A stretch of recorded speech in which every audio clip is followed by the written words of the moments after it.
Okay, happy Sunday racing bayang karerista. At bago tayo magsimula, no, mag-shoutout lang tayo saglit kay Boss Second Monsod at kay Boss Jesus Ramirez. Happy racing, boss, at good luck sa inyo. Pati na rin kay Eugene Nitoliano, at kay Boss Edgar Alonso, no, at kay Boss Dominic Postrado. Happy racing sa inyo, boss. At shoutout din kay Dante Liwanag ng Barangay 28, Malaya, Caloocan. Okay, happy racing, boss. Good luck. So, araw nga ng linggo, October 22, 2023, at 8 karera tayo, no? Alas 2 ng hapon yung simula ng karera natin for Sunday racing, at meron tayong highlight race, no? Yung second leg ng Juvenile Stakes race. So, abangan natin si Bea Bell, no? Okay, so simulan na natin yung mga giya natin para sa araw ng linggo, October 22. Race 1 tayo. Start ng first pick 5. 3-year-old and above maiden race. 1,400 meters ang distansya natin dito. First choice natin, numero 5, Grandi Moments. Jan Alvin Guse yung sasakay dyan. At from the Habla stable, no? At medyo may kagandahan yung lahi nito. So may igitong kabayong to. So siya yung first choice natin. Second choice yung couple entering numero 4 na si Home Court at si Wallop. Sasakay niya ni si Elad Vincula at KR Villegas. So sila yung second choice natin dito sa race number 1. Okay, so sa race 1, first choice nga natin, numero 5, Grandi Moments. At second choice, couple entering numero 4, Home Court at si Wallop. Okay, race 2 tayo. Start ng winner take all. So ito na yung second leg ng Juvenile, no? At 1,400 meters yung distansya natin dito. Okay, tingin ko medyo lamang to, no? Numero 3, Bea Bell. Couple entry pa, no? Si 3A, Cassandra Bell. So ako single ko na to, tong couple entry na to. Kung gusto nyo pang protection, tingin ko pwede magbigay ng laban yung numero 2 na si Morning After. Sasakay niya ni Kelvin Abobo. Okay, so sa race number 2, single ko na nga to, yung couple entry numero 3, Bea Bell at Cassandra Bell. Kung gusto nyong pang-protection, no, pwede yung numero 2 na si Morning After. Okay, race 3 tayo. Start ng pick 6. Class 3, 47 to 53 bracket. Medyo mataas na grupo to. First choice natin yung numero 4 na rin na si Summer Brew. Sasakay niya ni Jim Elchego at medyo mag-aangay laban niya ngayon, no? At imported horse at medyo sanay ngang lumaban to sa mas mabigat na grupo dun sa mga imported, no? So tingin natin medyo mag-aangay laban niya ngayon. So siya na rin yung first choice natin. Tingin ko lamang to, no? Second choice yung numero 2 na si Charm Campaign. Sasakay ni Ervin Ablea na medyo batak din sa laban tong kabayong to. So tingin natin ito yung pwedeng magbigay ng laban sa numero 4. Okay, so sa race 3, first choice nga numero 4, Summer Brew. Second choice natin numero 2, Charm Campaign. Okay, race 4 tayo. Start ng second pick 5. Class 5-5, lowest group tayo, 1,400 meters ang distansya natin dito. Okay, first choice natin dito, no, yung numero 6 na si Apo ni Maria. Si Elad Vincula yung re-renta dyan. At tingin ko kaya niya yung grupo, no. At yun nga, ilabas lang ng connection. Tingin ko malaki panalo ni Kabayo. Second choice natin yung numero 2 na si Top of the Mark na medyo may kababaan na rin sa grupo. Sasakay niya ni CP Henson at siya nga yung second choice natin dito sa race number 4. Okay, so sa race 4, first choice nga natin yung dilemating numero 6 na si Apo ni Maria.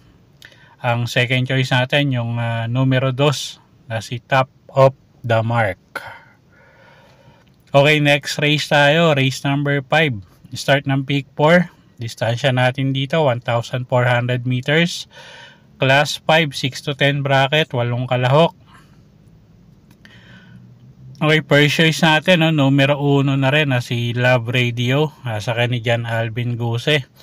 At may kababaan na sa grupo, no? At although medyo masama yung pinapakita nito ng mga huling takbo niya, pero kung grupo at grupo, tingin ko lamang siya rito, no? At yun nga, medyo mataas yung pinanggalingan nitong grupong, mataas na grupo yung pinanggalingan ni Love Radio. Second choice natin yung numero 6 na si Chef Cat, sa ni Alison Pabilik.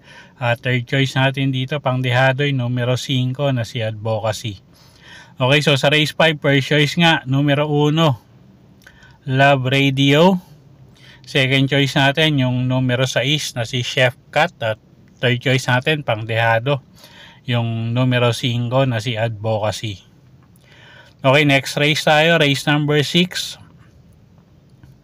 Class 5, 11 to 15 bracket, 1,400 meters. Ang distansya natin dito, 6 na kalahok. Okay, first choice natin, numero 3, My Dad Bogart. Nasasakay ni Dan Camanyero. Isang deremating kabayo. Medyo mag-aangin laban ngayon, no? At tingin ko angkop yung distansya sa kanya, 1,400 meters. Second choice natin, yung isa pa rin mababa sa grupo, numero 6, Electrify. Nasasakayan ni Jericho Serrano. Medyo inconsistent lang si kabayo ng mga huling takbo, no? Pero pag nilabas ng connection to, tingin ko malaki panalo. Okay, so dito sa race number 6 nga, first choice natin, numero 3, My Dad Bogart. Second choice natin yung numero 6 na si Electrify. Okay, race 7 tayo. Penultimate race sa class 4. 22 to 27 bracket. Distansya natin dito 1,400 meters. Medyo magulong karera to, no?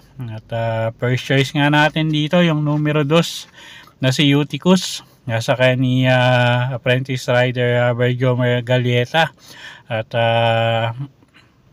tingin ko medyo gumang yung laban ngayon, no? At sadyang mabibigat lang yung nakalaban nito nakaraan. So tingin ko malaki panalo ngayon. Second choice natin yung numero 4 na si Grand Majesty. Nasasaka ni John Alvin Guse. At gamay ng hinete to, no? So siya yung second choice natin. At pangdehado natin dito numero 3, Agaron. Sasakay naman ni JMS Torque. Okay, so sa race 7, penultimate race, first choice nga numero 2, Eutychus. Second choice numero 4, Grand Majesty. At third choice natin numero 3, Agaron. Okay, race number 8, last and final race tayo. Class 5, 6 to 10 bracket. Distansya natin dito 1,400 meters. Okay, first choice natin, no, yung couple entering numero 2, Makarit at si Warayna Maydapa. Parehas deremating kabayo. Sasakay niya ni AR Villegas at JB Bakaykay. Although si Makarit pwedeng isabay ito, no? At parimatiin. So sila yung first choice natin dito. Tingin ko medyo magandang pagkakataon na to para manalo, no? Napakagaang na ng laban nila. Second choice natin dito yung numero 9 na si Habana Unana. Sasakay naman ni Ace Aguila. Tingin ko nakaraan nagpagpag lang ng kalawang to, no? At medyo maganda yung numero niya ngayon nasa labas. So tingin ko may pupwesto agad to. Okay, so sa race number 8, first choice nga natin yung numero 2, couple entering Makarit at Warayna Maydapa. At second choice natin yung numero 9 na si Habana Unana. Okay, so yun po yung mga giya natin para sa araw ng linggo, October 22, 2023. Sana po yung makatulong sa pagpili nyo ng mga tatayaang kabayo. Inulit ko po, kayo pa rin po masusunod kung sa inyo itataya yung pinagpaguran yung pera.